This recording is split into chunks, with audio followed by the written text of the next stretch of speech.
프랑스엔 브리엔 유년 군사학교가 있었습니다. 유년 군사학교는 어린이 군사학교를 말합니다. 어린 시절부터 군인이 될 그런 아이들을 이제 훈련해서 군인으로 양성하는 학교입니다. 이 유년 군사학교 바로 앞에 한 아주머니가 사과를 팔았어요.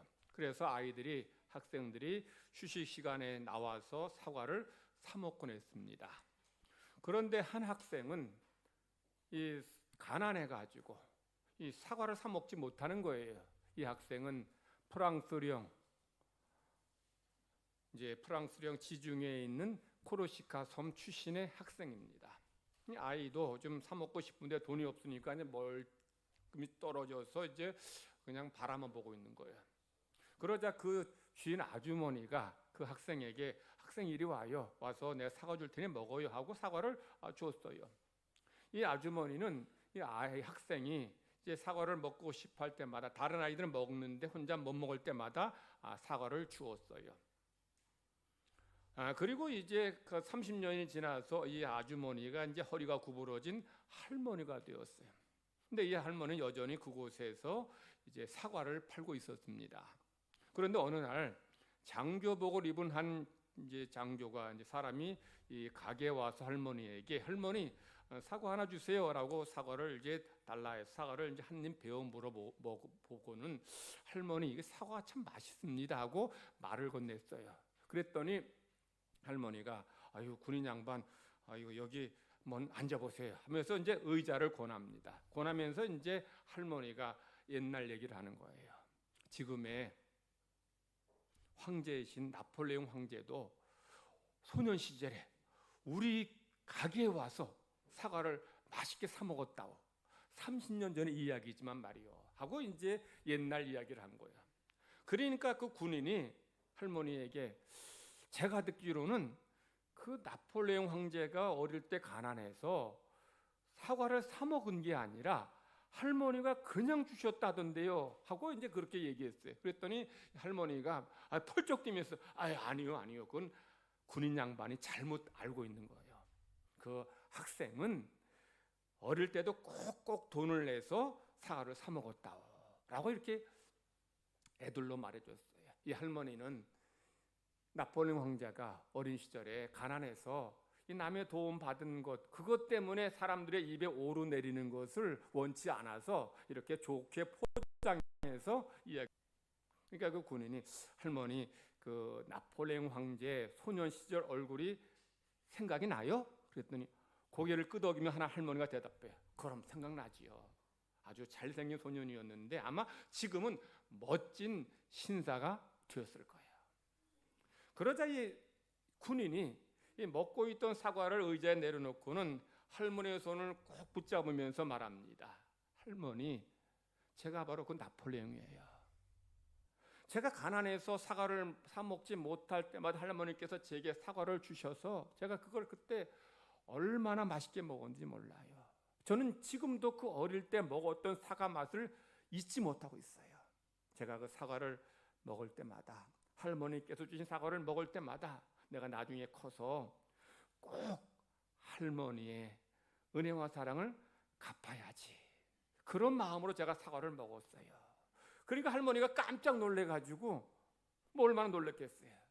그런 놀라는 할머니에게 이 나폴레옹 황제가 이 금화가 가득 담긴 주머니를 할머니에게 건네주었어요. 이것은 제 초상화가 담긴 제 얼굴이 새겨진 금화입니다. 할머니 요거 편안하게 사용하시고 사용하실 때마다 저를 좀 기억해 주세요. 할머니 그때 너무 고마웠습니다. 인사했어요. 사람이 짐승과 다른 것은 여러 가지 있겠지만 사람은 은혜를 안다는 것이고 은혜를 갚는다는 것이에요. 물론 민담 중에는 이 짐승이 은혜를 갚았다는 그런 이야기가 있긴 해요.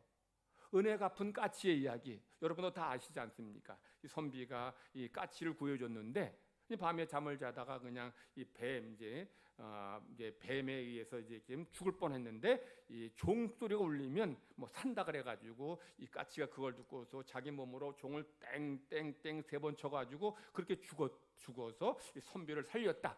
그 이야기 여러분도 다 어릴 때부터 들었던 이야기지만 그건 실제로 진짜 있었던 얘기는 아니고 치어든 얘기지요. 은혜 모르는 사람들에게 교훈 주기 위해서 만들어낸 이야기예요. 사람은 뭘 알아야 돼요? 은혜를 알아야 된다. 사람은 은혜를 알아야 되지만 아는 것만큼 더 중요한 것이 뭐예요? 은혜를 갚아야 되는 거예요. 은혜를 갚는 것. 이것이 바로 인간다움이고 그리스도인다움이에요. 하나님의 백성들, 하나님의 은혜로 구원받았고 우리는 풍성한 삶을 살고 있습니다. 이걸 알아야 되고 이것을 갚아가야 돼요. 그런 사람을 바로 우리는 어떤 사람이다? 믿음이 성숙한 사람이다. 믿음이 성숙한 사람은 은혜를 아는 것이에요. 아는 것에만, 깨닫는 것에만 그치지 않고 은혜를 갚는 삶을 사는 것, 이것이 바로 믿음이 좋은 사람의 모습이죠.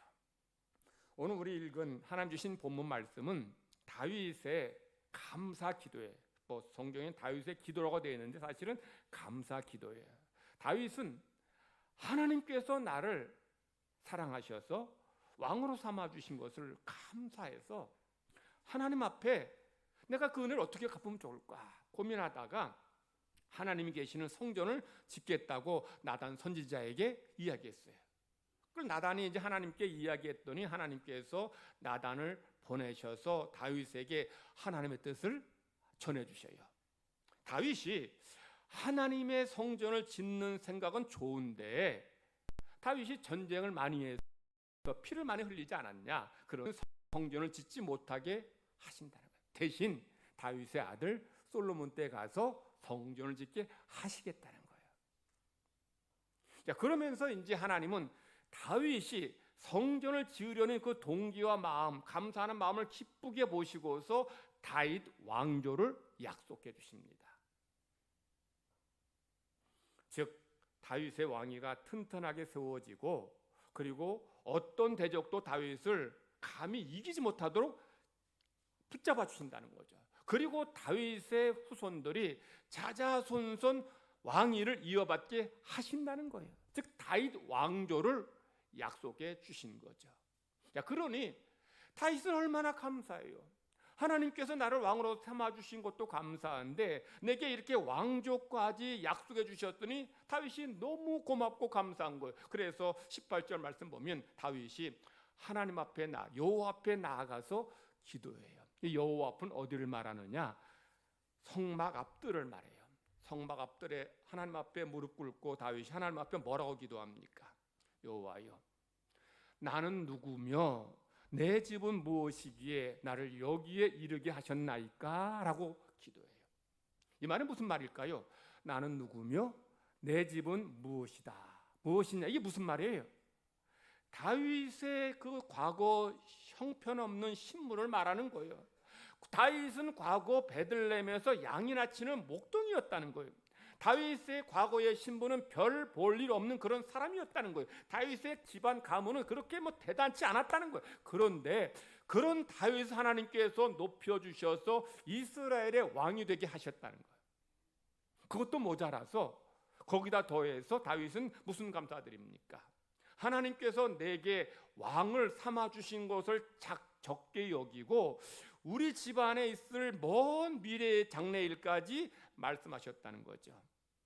다윗의 집에 있을 먼 장래일이 뭘 말할까요? 방금 말씀드린 다윗 왕조입니다.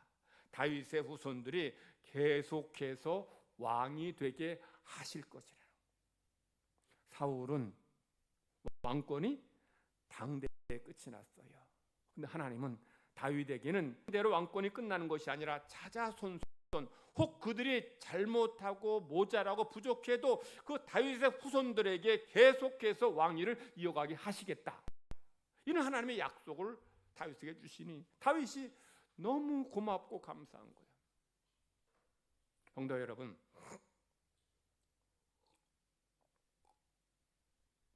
다윗이 하나님 은혜를 감사해서 성전 짓겠다 한 것, 그리고 하나님 앞에 이렇게 왕조를 약속받아서 감사한 이때가 언제일까요?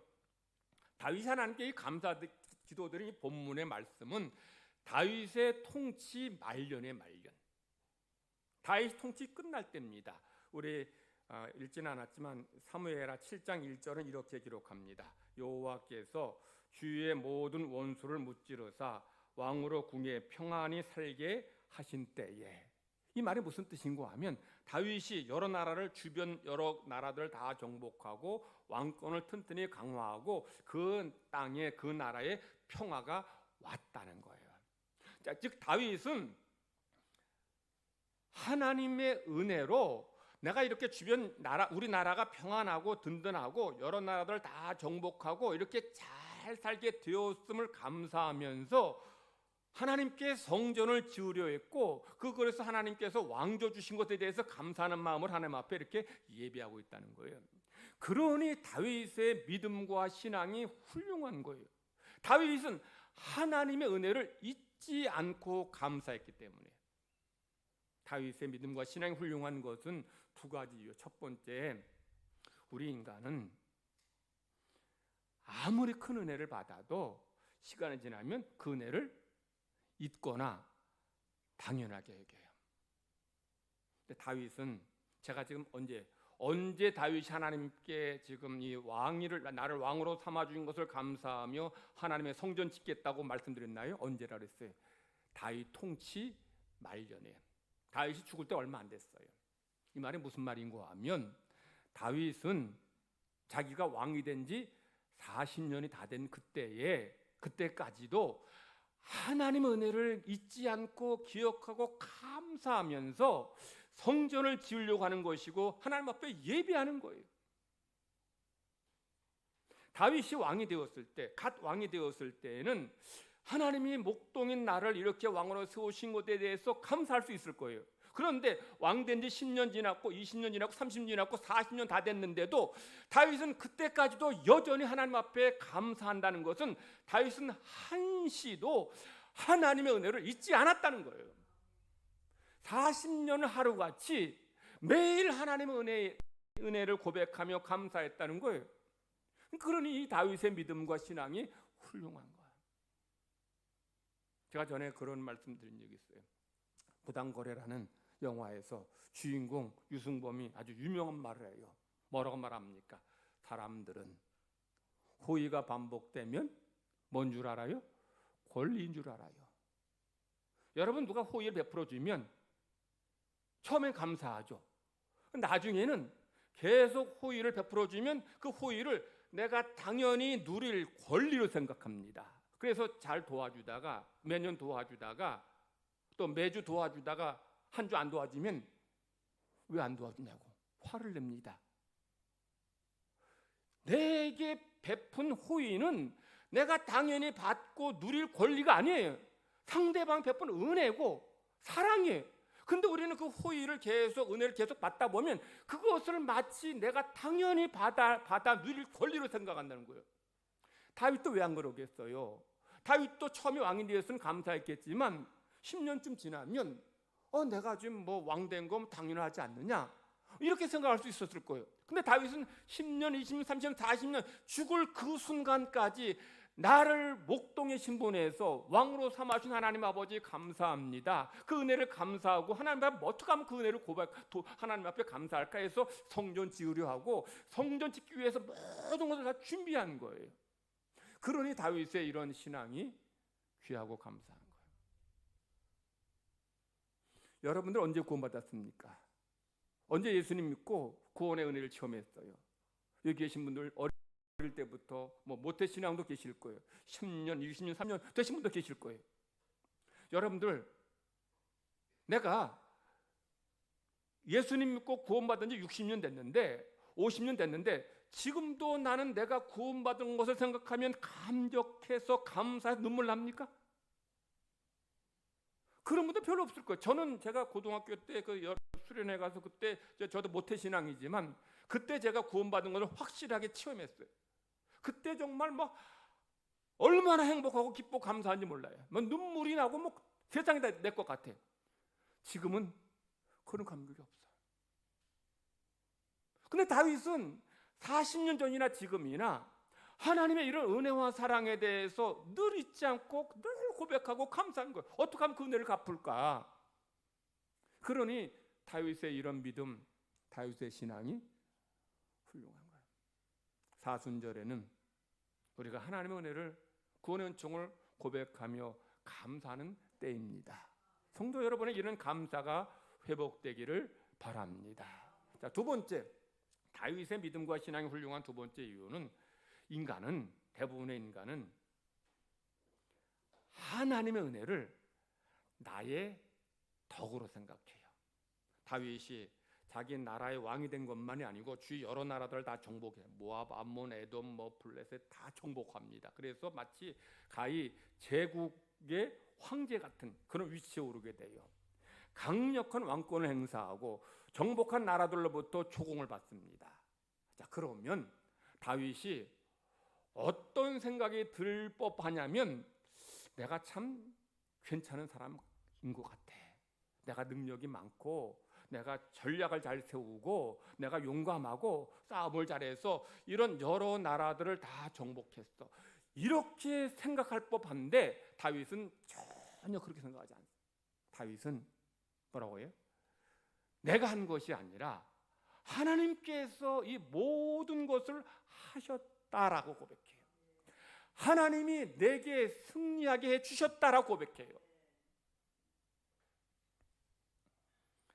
우리 구약의 말씀을 보면 다윗이 이제 소바왕 하닷에셀을 물리치고 그리고 그와 동맹한 아람 군대 22,000명을 쳐부숩니다. 그리고 승리해요. 그리고 그들에게서 조공을 받아요. 그런 사무엘서 기자는 이 다윗의 삶이 아주 중요한 것을 거기서 이제 계속 반복해서 기록하는데 뭐라고 하는가 하면, 다윗이 어디로 가든지 여호와께서 이기게 하시니라. 이게 사무엘서 기자의 시각이에요. 그런데 이게 사무엘서 기자의 시각만이 아니라 다윗의 고백이기도 해요. 다윗은 내가 어디로 가든지, 내가 아람과 싸워 승리하고 아람 또는 소바왕 하달이 서로 동맹을 맺었는데도 내가 승리한 것, 내가 전쟁을 잘하고 싸움을 잘해서 한 게 아니고 하나님이 전쟁의 주인 되셔서 승리하게 하셨다. 다윗은 내가 어디로 가든지 하나님이 도와주셔서 승리한 것이지 내가 훌륭하고 뛰어나서 잘한 것이 아니라고 계속 고백해요. 그러니까 다윗이 교만의 죄에 빠지지 않고 넘어지지 않게 되는 거예요. 내가 잘했다고 생각하면 한순간에 훅 가게 되고 한순간에 넘어지게 되는데, 다윗은 승리하든 형통하든 평안하든 누구의 은혜다? 하나님이 하셨다는 거예요. 하나님이 하셨다는 거예요. 그러니 하나님 은혜가 감사하다고 고백하는 거예요. 그래 다윗은 21절 보면 주의 말씀으로 말미암아 주의 뜻대로 모든 큰 일을 행했다라고 고백해요.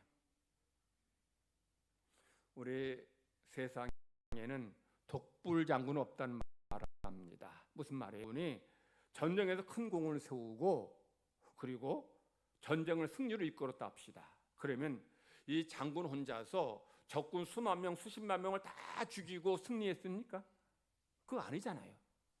물론 전략을 잘 세우고 훌륭한 리더십을 발휘해서 통솔력으로 군인 부하들을 잘 이끌어서 그래서 잘 하긴 했지만, 중요한 것은 그 군인들이 목숨을 걸고 나라를 지키려고 생명을 바쳐서 싸웠기 때문에 이긴 거예요. 장군 혼자서 이긴 게 아니고, 장군 혼자 북치고 나팔 주고 다 해서 이긴 게 아니라 이 군인들이 지휘관의 말에 잘 순종하고 복종하고 충성해서 싸워서 그래서 승리한 것이지 이 장군 혼자서 한 게 아니라는 거예요. 다윗도 마찬가지예요. 전쟁만이 아니죠. 이 모든 이 어떤 분야든 어떤 분야에서 큰 업적을 남기고 큰 성공을 거둔 사람들 혼자 했겠냐 말이죠. 보이지 않는 곳에서 또 보이는 곳에서 도와주고 협력하고 은혜 베풀고 이런 사람들의 모든 것이 다 모아져서 어떤 큰 결과가 나온 것이고 열매가 맺혀지는 것이지 혼자 힘으로 된 것이 아니라는 거예요. 다윗은 그걸 늘 잊지 않았어요. 사무엘 보면 다윗이 하나님의 은혜로 승리했다고 늘 하나님의 은혜를 고백하지만 사실 다윗 주변에는 아주 탁월하고 용감한 그런 군인들, 장군들이 꽤 많았어요. 사무엘서 보면 어떤 장군은 혼자서 800명의 블레셋 군인들을 죽였어. 혼자서 8명도 아니고, 또 어떤 장군은 혼자서 300명의 군인을 그냥 블레셋 사람들을 다 죽여요. 어떤 장군은 막대기 하나로 2m가 넘는 그런 거인 블레셋 장군이 창 들고 오는데 막대기 하나로 그냥 그 블레셋 군인을 쳐서 죽이기도 해요. 어떤 장군은 이 사자가 굴에 빠졌는데, 함정에 빠졌는데 거기를 기어 들어가 가지고 맨손으로 사자를 때려 죽여요.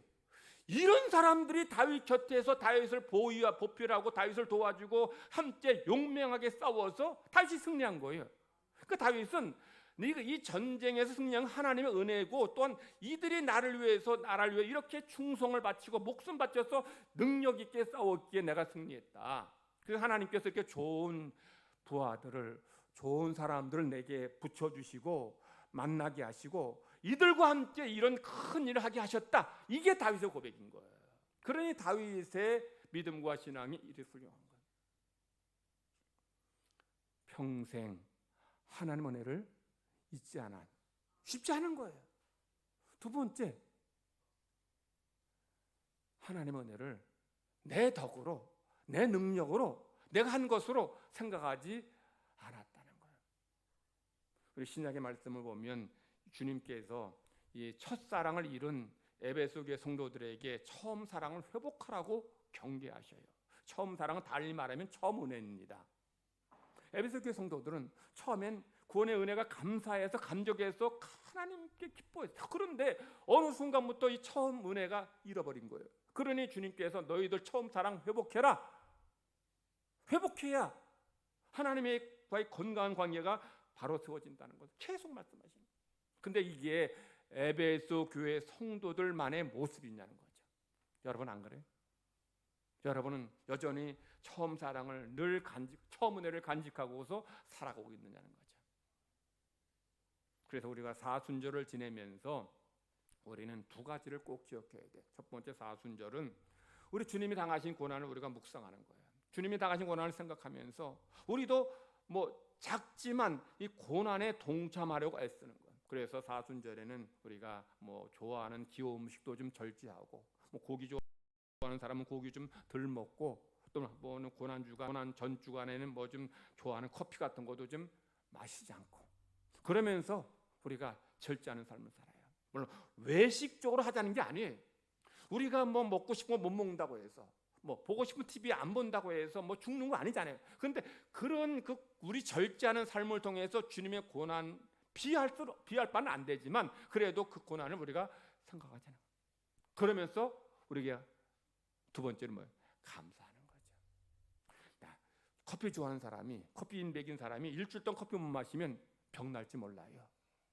그것도 힘든데 우리 주님 당하신 고난 얼마나 크고 고통스러웠어요. 그런데 나 때문에, 나를 살리려고, 나를 구원하시고 주님께서 그런 고난을 당하셨다는 거예요. 그러니 그 은혜를 감사하는 때, 이게 바로 사순절이에요. 제가 이 선교지 교회 다녀올 때마다 감사가 더 이렇게 정말 넘치게 돼요. 우리나라가 잘 사는 것도 감사하고, 하나님 앞에 우리가 자유롭게 이렇게 예배할 수 있는 것이 얼마나 감사한지 몰라요. 아마 여러분은 아시겠지만 군인 정권이 들어서서 이제 국민들이 지금 반감도 심하고, 또 이제 지금 반군과 계속 싸움이 있어서 이 나라에 물자가 없어요. 물자가 없으니까 이 전기도 낮에는 안 들어와요. 밤에만. 근데 한 번은 전에 말씀드린 것처럼 밤에 일 다 마치고 숙소에 들어갔는데 전기가 들어오긴 했는데 이게 전기불이 껌뻑껌뻑하는 거예요. 그래서 이러다가 전기 나가면 껌껌한데 샤워 못할 것 같아가지고 제가 3분 만에 샤워했어. 제가 40여 년 전에 논산에서 연모대에서 군사훈련 받을 때, 기초 군사훈련 받을 때 그때 한 3분 만에 샤워한 것 같아. 아주 후다닥 머리 뭐 샴푸 칠할 것도 없이 그냥 하고 대충 나온 것 같은데 그때도 그렇게 했어요. 근데 제가 그렇게 샤워하면서 야, 시간 구애받지 않고 편안하게 샤워할 수 있는 게 이 얼마나 감사한 일이냐 그런 생각이 들더라고요. 헌당 예배 아가페 교회에서 헌당 예배 마치고 이제 양곤에 있는 그 교회 양곤으로 이제 돌아오는데 저녁 때 돌아오는데 홍길주 선교사가 제가 옆에 앉았어요. 옆에 앉았는데 홍 선교사가 기름을 넣겠다면서 주유소로 가더라고요. 주유소로 가는데 제가 이렇게 옆에서 계기판을 보니까 계기판에 기름이 3분의 2 이상 남았더라고. 조금 줄었는데 기름을 넣는다는 거예요. 그래서 아니 뭐 기름 이렇게 많이 남았는데 왜 기름 넣습니까? 그랬더니 홍성에 뭐라고 얘기해? 언제 기름이 안 팔지 모른다는 거야. 그러니까 달러가 없으니까 기름을 제때제때 못 사오는 거예요. 하루아침에 기름이 안 판다. 그러면 이게 뭐 열흘 걸지 한 달 걸지 모르는 거예요. 그러니까 기름을 이제 만땅으로 채우고 다니다가 조금만 비면 바로바로 채우는 거예요. 우리로 말하면 만땅 채우고 나서 경주만 갔다 왔다. 요만큼 줄면 바로 채우고 뭐 김천 갔다 왔다. 구미 갔다. 경산 갔다 오면 갔다 와서 조금 빈 게 보이면 바로바로 채우는 거예요. 왜? 언제 기름이 떨어질지 모르는. 언제 기름 안 판다고 하면 이제 앵꼬가 날 정도로 기름이 바닥이 났는데 만약 기름 안 팔면 어디 가야 되는데 못 가는 거야. 그러니까 기름 조금만 비면 그냥 바로바로 채운다는 거야. 제가 그 얘기 듣고 내가 30년 넘게 내가 운전하고 다녔는데 저는 한 번도 오늘 기름 안 팔면 어떡하지? 걱정한 적이 한 번도 없어요, 제가. 여러분, 이런 나라 우리 이 미얀마에 사는 거 이게 지금 우리가 대한민국에 이게 살고 이게 누리고 있는 거 이게 당연한 건가요?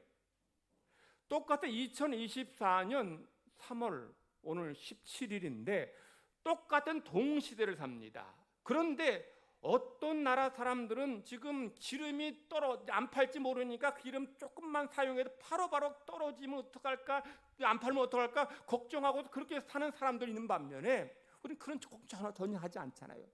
그래도 홍길주 선교사는 그래 한국 선교사니까 그래도 차라도 있죠. 90%, 95% 이상 사람은 차 자체가 없어요.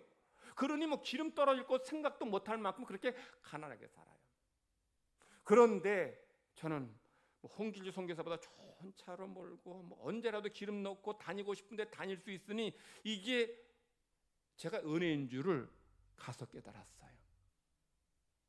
근데 은혜 아니, 그게 우리 여태까지 은혜 아닌 줄 알았어요. 은혜예요.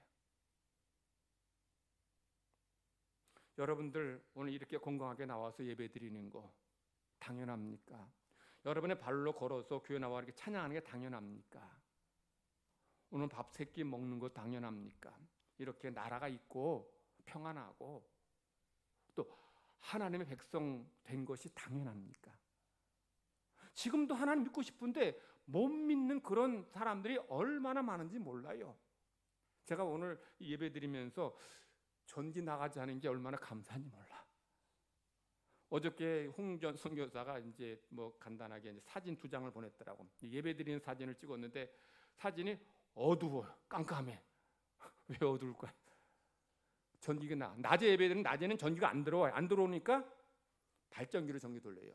발전기 전기 돌리면 발전기가 이제 용량이 충분하지 않으면 그냥 조금 나오다가 꺼져. 우리도 그때 헌당 예배 드릴 때 전기 나가버렸어요. 그러니까 어둑어둑해. 근데 전기 나가서 이 마이크도 안 들리고 꼼꼼해가지고 잘 원고도 안 보이면 얼마나 힘들어. 근데 이게 은혜구나. 하나님의 은총이구나. 우리는 그래서 우리의 일상의 삶을 낯설게 봐야 돼요. 당연한 게 아니잖아요. 낯설게 볼 때 우리는 그 속에서 하나님의 은혜를 깨닫게 되고 고백하게 되고 감사하게 돼요. 우리 성도들 11명과 함께 우리 헌당 예배할 때에 우리 헌당식 때 특송을 했어요. 무슨 특송을 했는가 하면 은혜. 오늘 우리 설교한 다음에 은혜 부를 텐데 은혜를 불렀어요. 제가 찬송 부르면서 다른 분들은 어떤 마음으로 불렀는지 모르겠지만 그 찬송 부르면서 자, 이렇게 헌당식을 은혜롭게 할 수 있으면 감사하고 선교제 10개 교회를 세우게 됨도 감사하고 우리가 받는 자가 아니라 주는 자가 됨이 감사하고 내가 하나님 백성 되었으니 얼마나 감사하니 그리고 내가 목사로서 목회하니 얼마나 감사한지 몰라요. 좋은 성도들과 함께 이렇게 착하게 정말 좋은 교회에서 착한 성도들과 함께 예배하고 신앙생활하는 게 얼마나 감사한지 몰라요. 그러니까 이 은혜라는 그 가사처럼 모든 것이 은혜. 그 마음뿐이었어요. 사순절 우리가 5번째 주간을 보내면서 여러분에게서 이런 은혜가 고백되어지기를 바라고 그것이 감사로 나타나지기를 바랍니다. 감사로 나타나질 때에 하나님께서 다윗을 기뻐하시고 그에게 은혜 베풀어 주신 것처럼 우리에게도 그런 은혜를 내리어 주실 것입니다. 마음으로만 감사하는 것이 아니라 입술로만 고백하는 것이 아니라 우리의 예배를 통해서 감사가 표현되어져야 돼요. 그리고 우리의 삶에서 우리가 사랑을 베풀고 나눔으로 또 말씀의 순종함으로 감사가 표현되어져야 되고 드러나져야 됩니다. 사순절은 어떤 때예요? 감사를 회복할 때입니다. 기도합시다. 하나님의 은혜와 사랑을 감사드립니다. 하나님의 은혜로 구원해 주심을 감사드립니다. 건강 주셔서 주님 앞에 나와 예배할 수 있으니 감사드립니다. 좋은 교회에서 또 좋은 나라에서 풍성한 삶을 누리게 됨을 감사드립니다. 이 모든 것 달라서 우리가 열심히 일해서 얻은 것 이전에 하나님의 은혜임을 우리가 고백하기 원합니다. 하나님께서 이 모든 것 우리가 주고 직장에서 일하고 우리가 또 좋은 집에서 좋은 거 누리며 살게 됨을 감사하는 주님의 백성들 되게 하여 주시옵소서. 무엇보다 우리를 향하신 구원의 은총 하나님 구원의 사랑을 감사할 때에 하나님께서 더 큰 은혜가 우리의 삶의 자리에 넘쳐나게 하여 주시옵소서.